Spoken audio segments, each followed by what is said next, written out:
Guys, I've been working behind the scene on a Brazin scale high-low chassis. This is not your normal build. I gotta show you a lot of things on this, and then we're gonna take it for a chassis drive. Yeah, let's get to that table. Let's get right to the details.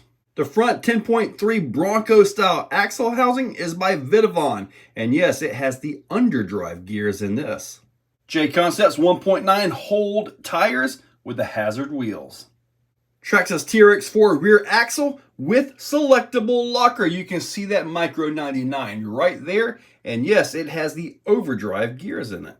A 2-low transmission with the overdrive to the back with a Holmes Hobby Special Edition revolver. Look at that right there.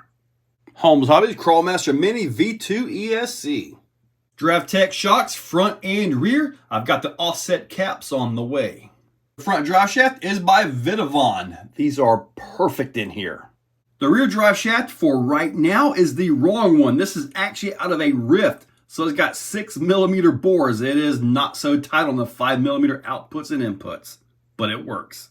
After going over all the specs of it, I kind of want to tell you guys, I did the overdrive in the back, the underdrive in the front, the 30% overdrive to the back again, and I ended up with about a 10% overdrive ratio. The front's turned 10 times and the rear's turned 9, so it's like 10%. I think I'm going to want more than that. But for now, I think it's going to be okay for this drive right here. See a 99 micro back here. It does have selectable diffs, at least in the back right here. So I'm kind of curious how that's going to work out, you know, with massive overdrive and all of that. I don't know. So that's what part of this build is about. So when I get the new tops for the DriveTechs, I'll have my ride height where I want it to be. Obviously, all my electronics and all that is going to be right up in this section right here. So that'll all be, you know, balanced out, all that. The front axle housing is a 7075 of Vitavon. So that's beautiful. It's got the 6mm stubs on it. Insanely nice housing. So, but I am going to have to come up with, now these, actually speaking of weights, which I was about to get into, these hazard wheels, you can get the brass weights to really put some weight in here. And I'm going to need that to get my proper balance. Because the TRX4 housings, they are known to be heavy. Just like, you know, stock, like that one is right there. So the front drive shaft is by Vitavon, and that has a lot of slip in it, even for being so short. Beautiful drive shaft setup for these things. I'm working on getting more of those just so I can have them in stock for builds like this. There is no comparison. It is the absolute best way to go. Now I got the team spec motor here. This right here, when I did the little drive inside, it seemed like it was going to do really awesome. But I'm not sure if my gearing and all is going to be perfect, but we'll find that out. Got the 35 kg HK Hobby servo up front. So now that we've went through all the specs, I'm going to put my little bitty 3S right there, and we're going to take this thing for a chassis drive. Now, hopefully I don't crash it. The mount right here is custom made by DSM Off-Road. So he made that so I can mount this right to the chassis. So I've got a spare one in case I do break that, but I'd rather not. So let's go ahead and get this thing powered up, take it outside, and just get a feel for the vehicle. That's what this is all about. Just get a feel for the vehicle to see where I need to go, which I'm pretty sure I already know, but I gotta go drive it. With the 10% overdrive, I don't know that I'm gonna see a whole lot on climbs like this. More than likely, definitely gonna have to have the back end locked. But I'm just really curious as to how I'm gonna be able to make this work out. I want to put a lot of overdrive on this thing just to see how far I can push it. Now, rear end is still unlocked now. So that's pretty darn good right there. And see, I want it to like pivot and control, which so far it's looking pretty good. I haven't locked in the back end yet. So it's gonna be cool. I'm gonna try some different turns and stuff. My thoughts are that you can see the back end right there just differentiating right on out, is that even with the high overdrive that I'm gonna have on this, I should be around 40% when I'm done. It should be really efficient by not always pushing or pulling, especially in the turns. So that's kind of what I'm after here. So we'll just have to see how it works out. Climb right on up through here. Back end is still open, still has not been locked in. So looking at, trying to see. All right, look at that differentiating action right there. It's allowing it to make the pivot. Now I'm actually, there we go. Look at that. That was cool. That was pretty darn awesome right there. Make this turn right through here. Now right there, let's go ahead and lock in. So that worked out pretty good. I'm gonna unlock it right here. So this is kind of something you can do with the TRX4 trucks. You can do that, you can select the diffs and all that with them, and it actually really works out great when you know how to operate it and all that. So I'm trying to get back into that. Look at this right here, look at that. It's turning, making the turn. The outside tire is making the turn. The inside tire is not pushing, so it can actually stay on line maybe. That's neat. That is really neat. Now here I'm gonna lock the diff back in and bring it down. That was super neat to see. I might be onto something here. I might be onto something. Now I'm gonna try to do a really hard turn up. And I'm gonna go ahead and disengage the rear diff again. This will be a hard turn up right here. See if I can make that open axle work for me. Like I say, I don't have this thing balanced right yet. It's just, I just had to get a test drive in to see if I was onto something halfway decent or just going crazy. So now for this thing to have an open diff going right now, the back end is open. It is actually sticking really good. Really good.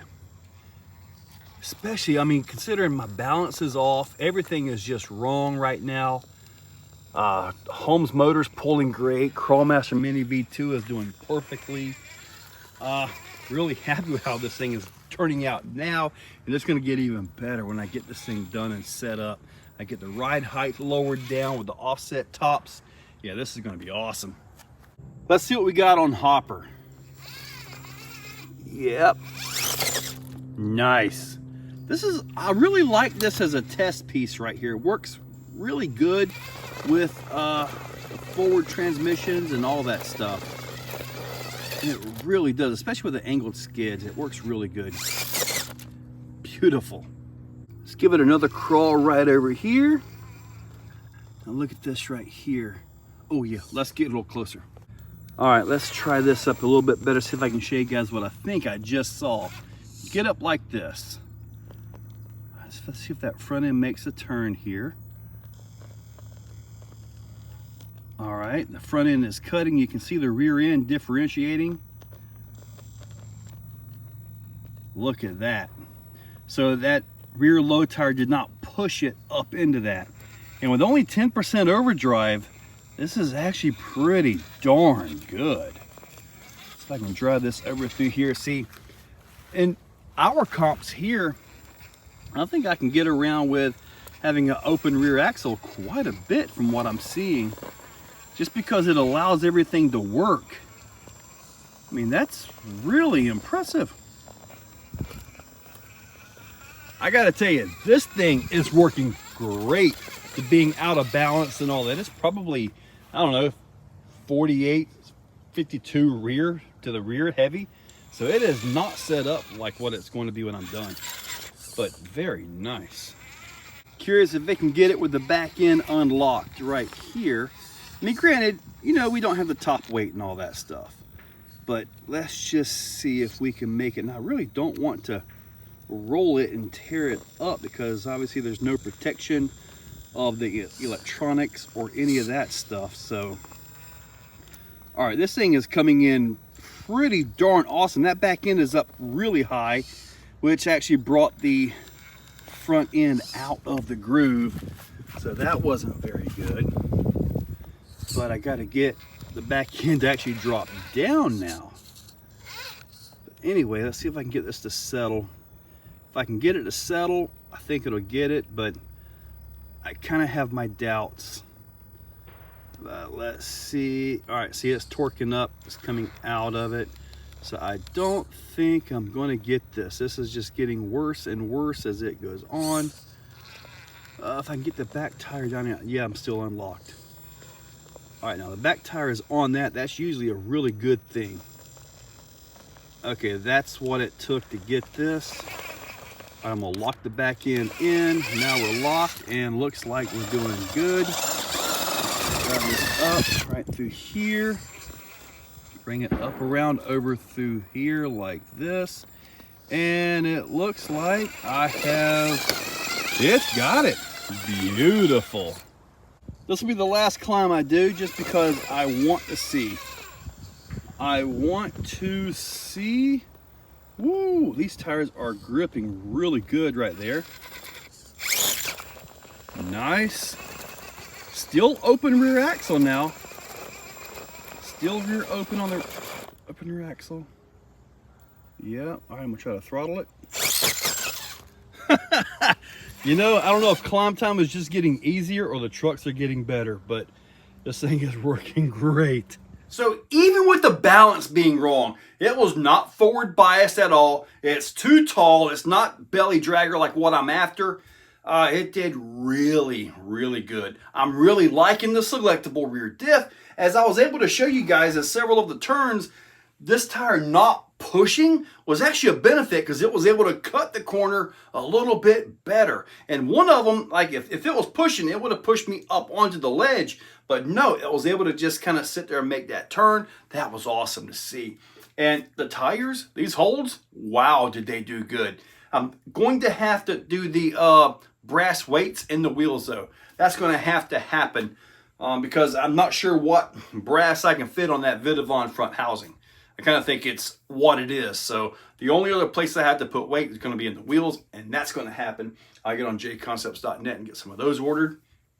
But the whole thing done great. I'm really happy with how this thing has turned out. Just got a lot more to do. All that stuff got to be down into there. I'm gonna have to get a little bit creative when I get my suspension height and all that stuff set right. I got to get creative and probably going to have to do like a little tray, like a drop-in tray or something, and just glue it right into the chassis. I'll get it figured out. But anyway, I'll also get the new drive shaft. I've actually ordered the DriveTech rear drive shaft, the one that you can kind of trim to where it's at the proper length. So that's what's going on the back of this thing. But anyway, guys, hopefully you liked the video. I'm real happy with the first drive. Really good, even at 10% overdrive.